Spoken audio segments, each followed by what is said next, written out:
Hello, and welcome to Archive Dive. I'm Maria Lockwood, a reporter with the Superior Telegram. Each month, we dip into files on historic events, people, and places in Superior and Douglas County with local historians. Today, we look back at some Superior anniversaries. 2026 marks the 100th anniversary of the Nottingham Apartments and the placement of the James J. Hill Empire Builder statue outside Central High School. Other notable events of 1926 include the meeting of two future Baseball Hall of Famers, Dave Bancroft and Babe Ruth. Ruth even visited the Superior Children's Home. What brought him to Superior? Let's find out. Helping us dive into the story today is local historian Teddy Meronek. Hi, Teddy. Hi, Maria. Thanks for coming by. I'm glad to be back. So 1926 was a very busy year in Superior. It was. A lot of things happening. Yes. And I think, you mentioned in your intro that there were two Major League Baseball players who were going to be in the Baseball Hall of Fame, but there was also this other guy that people in Superior knew a lot about, and he was gaining a national sort of notoriety too, and that was Ernie Nevers.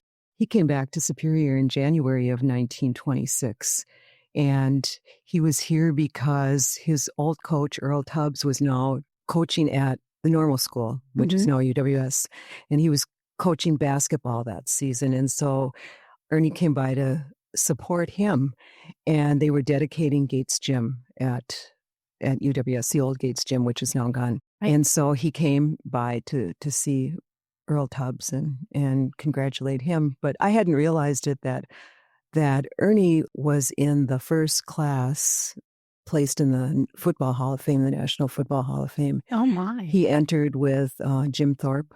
And George Halas. So he was among, pretty talented people. But at the time, the Superior Telegram was referring to him as the best athlete in the country. Oh. Because he played football, he played basketball, and he also played baseball. And plus, I guess he was no slouch in the classroom either. He was pretty smart. So. Wow. Plus, he was really good looking. He just had it all. He had it all. But he came to Superior twice that year. Okay. Has he just turned pro? He was just about to do that. Yeah, he had been at Stanford that year. And he came back again in the fall because by that time he was playing with the Duluth Eskimos. Okay. His old teammate, Ole Hogsrud, had bought the team. And so they came and they played in Superior in September of 1926 at the old Hislop Field, which was down on Winter Street. About 2 years later, Calvin Coolidge would be there throwing out the first pitch for some baseball tournament when he was up north for his summer White House vacation. So, and then later in the year, of course, that's when Babe Ruth and Dave Bancroft met up again. And they would both enter the Baseball Hall of Fame. And Ruth was in the first group, with people like Ty Cobb and Walter Johnson and all that. So when did they first meet in 1926? Ruth and Bancroft and Babe Ruth. They knew each other for years because Dave had been playing for the New York Giants. And of course, Babe was a Yankee. And they had met for the 3 World Series, 1921, 1922, and 1923. And the Giants had won both 21 and 22, Yankees 23. So they knew each other and they apparently were friends. And when Babe came to town, because he was performing in vaudeville. And I always think this is really funny. Yes. He made $52,000 that year playing baseball. He would do 12 weeks of vaudeville and they paid him $100,000. What? Yeah. What did he do? Did he dance? Did he sing? No. Did he just show up? He told stories. I think he did some magic tricks, but he told stories about baseball. Yeah. He was Babe Ruth, He did one performance just for kids. And he gave away signed baseballs. Oh. I don't know if there were 12 of them or whatever, but he had a big crowd, about 2,000 kids. He performed in the Lyric Theater in Duluth. Okay. Did he perform in Superior at all? No. But he came to visit the children's home. Right. He was invited by the Telegram to come over and visit the children's home because Babe Ruth had grown up it was an orphanage / school. His father brought him there when he was 7 years old, and his mother was ill. And apparently he was a bit much to handle as a child, and his mother was sick. She eventually died of tuberculosis, and his father ran a bar. And so this was the place that they decided to place Babe, and he was taught how to be a tailor. All the boys who were there, and it was all completely boys, they were taught some sort of way that they could earn a living. And he was taught to be a tailor, and I guess he was good at it. And he continued to do it even when he had this fantastic baseball career. He mend his own uniforms, maybe? And other people's too. But the best book, one of my favorite authors is Bill Bryson. And he wrote this book. It's called One Summer, and it's America in 1927. And he talks about everything that happened that summer in the country.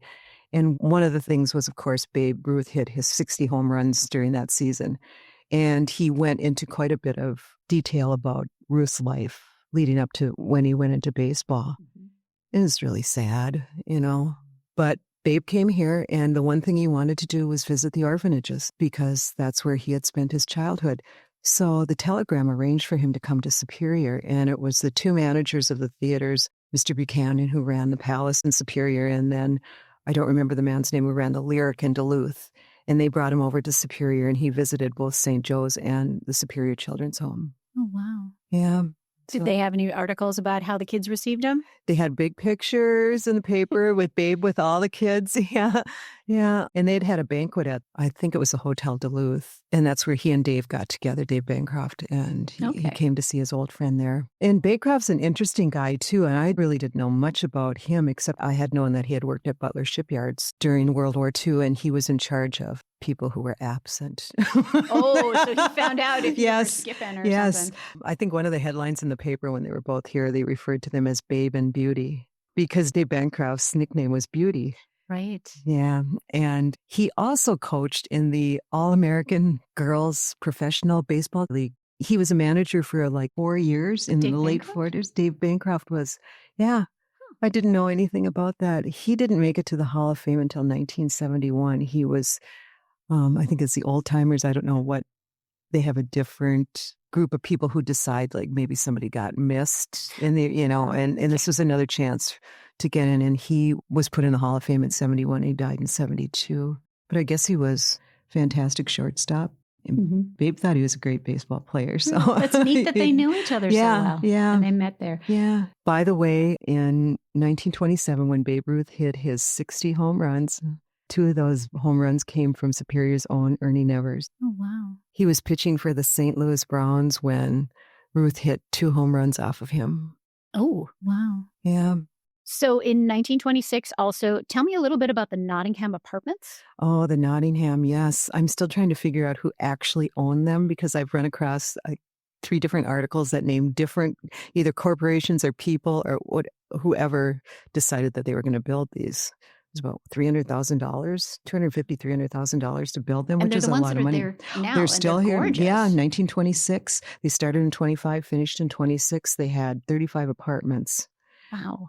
From 2 to 6 rooms. They all had closets. They wanted people to know that. That was important back then. That was important. Yes. Some of them actually had like bars in there, in the closet so you could hang your clothes up. Apparently they weren't in every one. I don't know how that. They had hooks instead. And they had a huge laundry room, which they had a gas dryer, which I thought at that time that just seemed, I thought people were just like still hanging up their clothes in the basement or something or outside.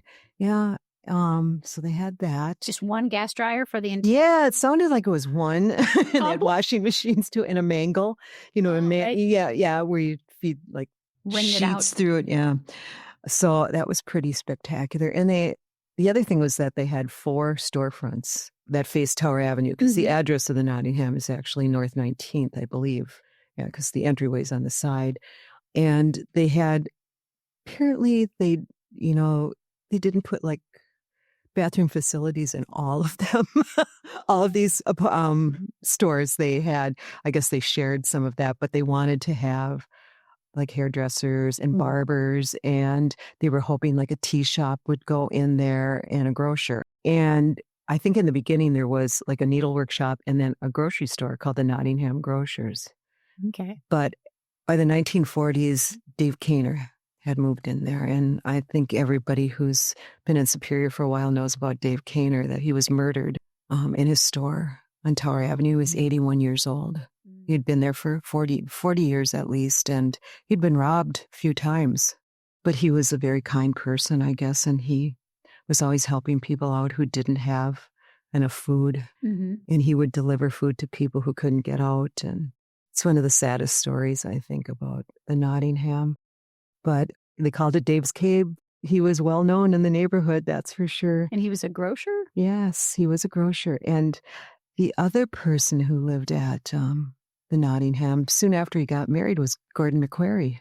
Gordon McQuarrie, Yes, the writer. I think it was in 27 that he and Helen, his wife, moved in there. Okay. So, yeah, they would advertise apartments. The best apartments went from, was it $58 to $65 a month? Wow. I know. And they had furniture, dining set that was built by Webster Chair Factory in South End. Every apartment came with that. Oh, wow. And a Frigidaire. And they had a stove, and they also had hot and cold running water. And I bet that was in the advertisements too. Yeah, wasn't it was in everything. And they had showers. Which was that unusual in 1926? I don't know, but it seems to me like that would be unusual, but maybe it wasn't. You know, you always think of people with these big claw foot bathtubs. Mm-hmm. So, but they had those. And I like to look at and to see if any of the companies that did work in the Nottingham, you know, when they were building it, are they still around? And the one that's there is Campbell's. Campbell's Lumber? Yes. They were contractors, and then they had a lumber store too. Okay. So. Wow, that's a long history, more than 100 years for them. So, wow. Okay, cool.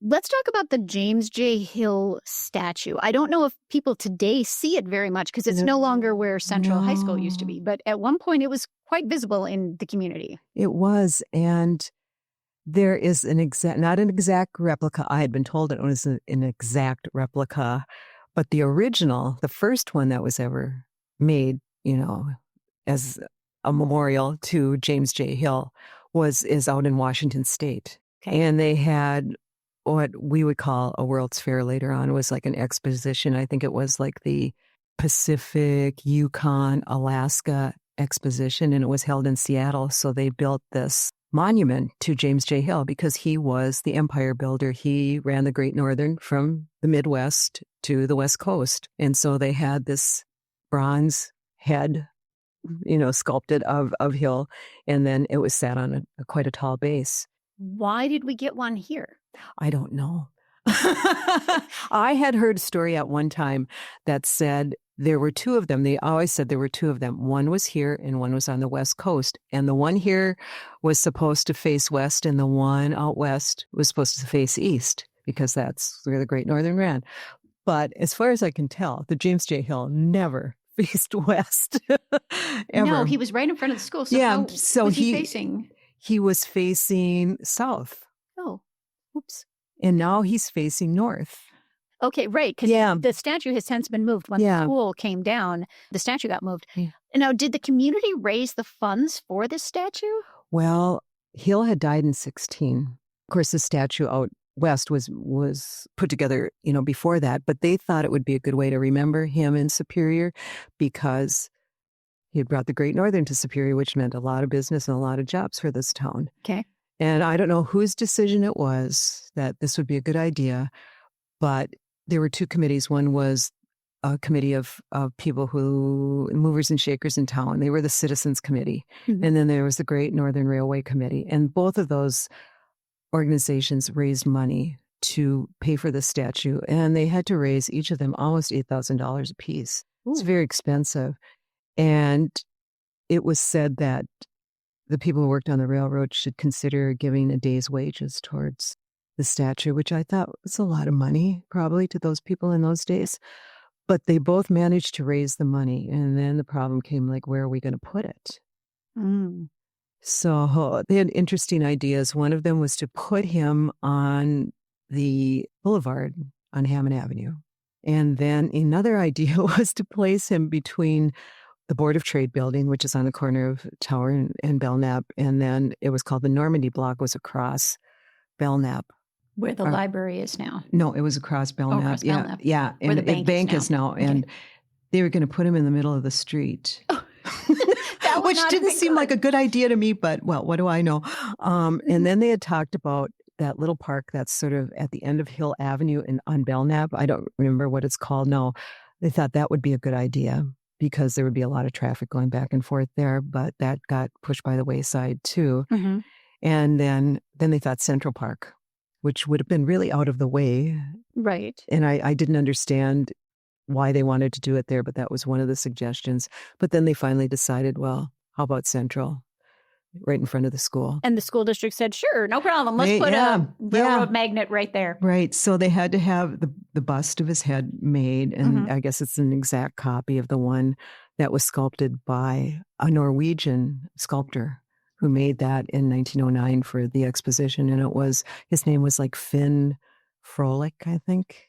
So I guess they just copied that. And then the pedestal that it stood on, which was in Superior, I think it was about 13 feet tall, 10 or 13 feet tall, was made. They had two companies bidding for it. The one in Duluth, Granite Company in Duluth, made the base. And so they had to move it in. And they wanted to dedicate it on Hill's birthday in 1925. But I think his birthday was in September, but they were nowhere near close enough to get it done. So they postponed it another year. And I think it was done it was either May or June, but they had bad weather that day. But the interesting thing is there was a film company that came in and took motion pictures of the day's activities. Really? Of the dedication. I don't know if the weather interfered with it, but I read about the plans that they had for the day, and they were going to have everybody who had worked on it, and who had raised money, they were going to march from the Android to Central for the unveiling. Mm-hmm. They had all these things going on, and they were having a banquet at the Android, and they had Senator Lenrut from Superior, and he was our United States Senator. He came and he gave a speech, and they were going to do all these things, but I think the weather was, I'm thinking, well, if he did this in May, you probably should have thought a little more about that.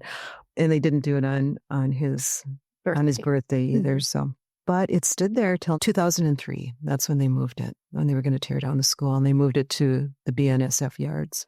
And it's still not facing the right way. No. But I don't know where that story, I never read anything in the newspapers when I looked this time, but that's what I had heard. One was facing east, one was facing west. Okay. But neither of them are. And we don't know if he ever set foot in Superior, do we? Oh, he did. He was here. Oh, yeah. Okay. Yeah. He did. Unlike, so many other people who had streets named after them and buildings and stuff. Right. He actually was here. I mean, he had a lot of money invested in this town, and he really did create a lot of jobs for people. So. Okay. So it made sense that his bust would be here. Okay. There's also a skating society that they organized in 26, as did the Flower Club. The Garden Club. Oh. That was the first year that a garden club appeared in Superior. And I think from those roots grew all the other garden clubs that have been in Superior. One of my favorite stories from 1926 is that at the beginning of the year, the Douglas County Sheriff announced that all the things that they had seized from people who were making illegal liquor because of prohibition, all the stills in that, they were going to turn it into scrap, and they were donating all that money that they made from selling the scrap that they got from the liquor processing plants. They were going to donate all the money to the two orphanages. Oh, wonderful. Yeah. Did it ever say how much it amounted? No, I didn't see that, how much it ever came to, but they had like 2 or 3 big 10-gallon stills, and they had seized quite a bit. Mm-hmm. And the other interesting story is the almost bank robbery on Tower Avenue. Almost bank robbery. Now, they said these guys were professional criminals. That's what one of the newspaper articles said, but I have my serious doubts about that. They were going to rob what at that time was called the Bank of Commerce, not National Bank of Commerce, but it's still, that was in the same place that National Bank of Commerce is right now on Tower Avenue, 11th and Tower. Okay. Well, these guys came in and they decided they were going to rob the bank. So there were 5 of them. Yeah. They had this big Chrysler Imperial car, and it could make 80 miles an hour. Ooh, that was good back then, right? So they parked that on Tower Avenue. Imagine a few people looked at that. They had 2 guys who were sitting in the cafe that was across the street from the bank. Mm-hmm. One guy standing outside of the building and 2 guys in the car. And they were waiting until the bank opened at 10 o'clock, and they were going to rush in. They had handguns. They had a sawed-off shotgun and a rifle. They had Iowa license plates in their car. To switch with? Yeah. Mm-hmm. And they were all set. But apparently someone had tipped off the police. So about 20 minutes before the bank opened, the cops came and got them. And I thought, Like, do you think people would not notice you when you're sitting outside at like 9 o'clock in the morning, this big car, you know? Big flashy car. Yeah. So they didn't get any money, but apparently they were professional criminals. They said they were just booze runners. That's what they said when they told the police they were, but they looked into their records and I think one of them had murdered someone down towards the cities. And Okay. yeah. Well, I'm glad that someone tipped them off. That's good. I know. Maybe a couple people tipped them off. It was Right. probably pretty noticeable. Right. Well, the other thing I discovered is that the Nottingham's not the only building that's, 100 years old, 1926. There's two buildings on Tower that are next to the Android Hotel. Mhm. Okay, what's their address? 17, 12, 19. They belonged to the Averbrook family, one, and the other was the Ansell family. The Averbrooks had a clothing store, and the Ansells had a meat market grocery store in one. Mhm. They burned down in January of that year Oh, no. to the ground. And, the hotel was brand new. Mhm. The Android was brand new. Two firefighters got injured during, trying to put out the fires. The owners decided they were going to rebuild them. Well, Mr. Ansell only wanted to build a one-story building, and Mr. Averbrook was going to go with two. Well, the Android put the kibosh on that because they said one-story building would, if it caught fire again, that would be worse for the Android for some reason, like the smoke and everything else. One level would be worse than two. That's what he said. And then the Association of Commerce wanted Tower Avenue to look more uniform. So they preferred the two-story buildings, and Mr. Ansell ended up building a two-story building. So those buildings will be 100 years old in 2026.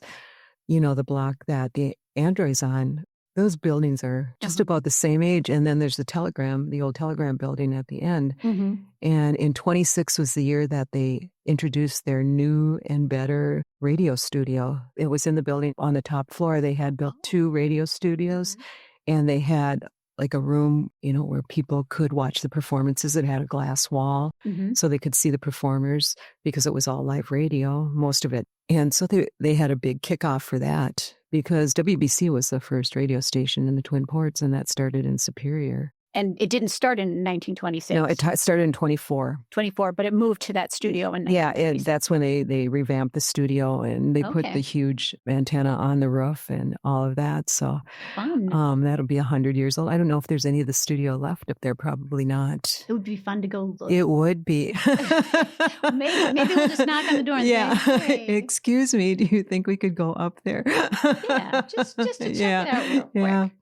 So Awesome. yeah, it's an interesting year. It is an interesting year. I hope our 2026 is as interesting. Yes, as busy and interesting. Yes. And I would like to know if the students of Central High School ever dressed up James J. Hill for any event. Oh, not like graffiti or anything. No. But did they put clothes on him? A hat and some banners, or did he? I don't know. That would be. I don't think I've ever seen anything in the newspapers that after a football game or something that they went over there and did anything. No, but if anyone has a photo like that, we'd love to see it, right? The other thing that Central in the next 2 years. 1926, 1927, 1928 was going to be the focus of a lot of attention in Superior because in 27 would be the school strike where the kids went out on strike because Lulu Dickinson, one of their favorite teachers, was fired.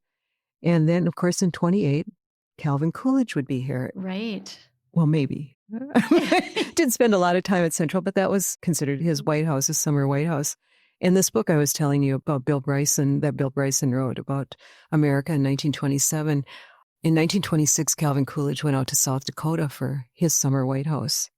Apparently that's when he got interested in fishing. Oh. I thought he was a lifelong fisherman, but apparently he wasn't. They stocked the lake, I think, with hungry fish that they had been hatching.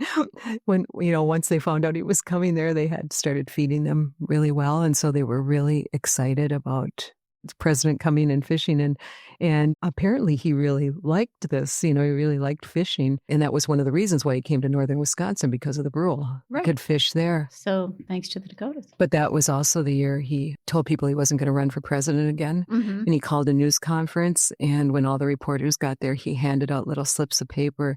And on the paper it said, "I choose not to run." He never uttered a word during this news conference. Wow. And that's all he did, and just no reason why he wasn't going to run, but he wasn't going to run then in 28.